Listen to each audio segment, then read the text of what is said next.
आज बीडच्या परळीतील गोपीनाथ गडावर दिवंगत गोपीनाथ मुंडे यांची जयंती साजरी होत आहे। या जयंतीनिमित्त गोपीनाथ गडावर मुंडे बहीण भाऊ एकत्रित उपस्थित राहणार आहे। पंकजा मुंडे विधान परिषदेवर आमदार झाल्यानंतर त्यांचा हा पहिला जाहीर कार्यक्रम होत आहे। गोपीनाथ मुंडे यांच्या निधनानंतर गोपीनाथ गडावर जयंती साजरी केली जाते। राज्यातून मुंडे समर्थक त्यांना अभिवादन करण्यासाठी येत असतात। पंकजा मुंडे आणि धनंजय मुंडे यांच्या उपस्थितीत हा सोहळा होणार आहे।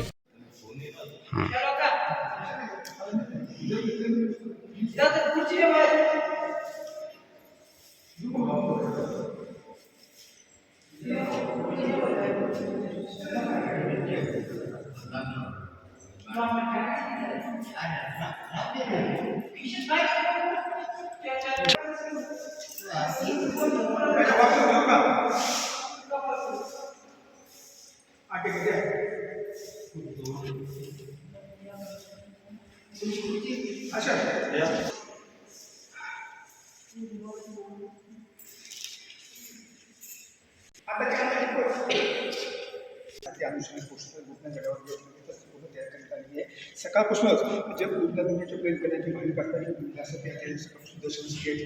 धनंजय मुंडे हे कॅप्टन दोघेही एकत्र या ठिकाणी येणार आहेत आणि अभिवादन करणार आहेत।